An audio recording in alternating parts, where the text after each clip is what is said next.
important that we actually have discussions in Parliament, and that remains our demand. But it may not be, at this point, it may not be possible to forestall the implementation.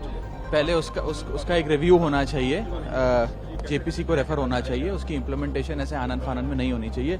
उसके बड़े laws which have come into force as of 12 midnight 30th of June 2024.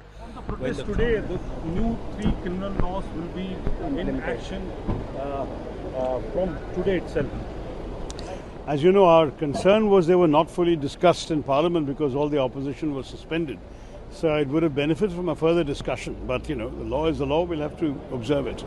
But sir, many of the opposition leaders are saying that Parliament must review these laws. These are not good, and these are draconian laws. No, our point was precisely that there was never a full discussion in Parliament. And that's something that was very regrettable for such a major thing that affects the lives of everybody and affects all the way in which our country functions in the criminal area. It's very important that we actually have discussions in Parliament, and that remains our demand. But it may not be, at this point, it may not be possible to forestall the implementation today. Raghavji, 3 criminal law has been suspended from today. What is your opinion on it? देखिए, आम आदमी party की शुरू से opinion रही है कि पहले उसका एक रिव्यू होना चाहिए, जेपीसी को रेफर होना चाहिए, उसकी इम्प्लीमेंटेशन ऐसे आनन फानन में नहीं होनी चाहिए. उसके बड़े फार रीचिंग कॉन्सिक्वेंसेस हैं. वेस्ट बंगाल में एक वुमेन के साथ फिर से वो होता है, मारपीट होती है, क्या कहना चाहेंगे? देखिए, कानून व्यवस्था अपना काम करे और एक्शन लिया जाए. The criminal laws which have come into force as of 12 midnight 30th of June 2024, when the clock struck 12:01 a.m., are pernicious in nature, and they will be draconian in their implementation. They will lay the foundations of a police state in this country.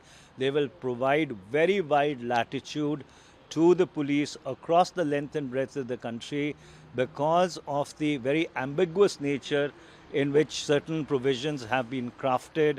Provisions with regard to bail are absolutely perverse in their nature. Was there a need to bring back the definition of terrorism, or bring the definition of terrorism into general criminal law when there is already a special law on it? The manner in which sedition has been very loosely defined, notwithstanding that it was stayed by the Supreme Court of India. The manner in which handcuffs have been brought back surreptitiously in the teeth of 2 judgments of the Supreme Court going all the way back to 1973. So there are problems galore with these laws, and that's why I have been saying this from the day they were passed by Parliament by suspending 146 MPs, that these laws are perverse. They need to be re-examined by the House, and only after their re-examination and a detailed examination by the joint parliamentary committee should they be implemented. There is enough reason to pause the implementation of these laws.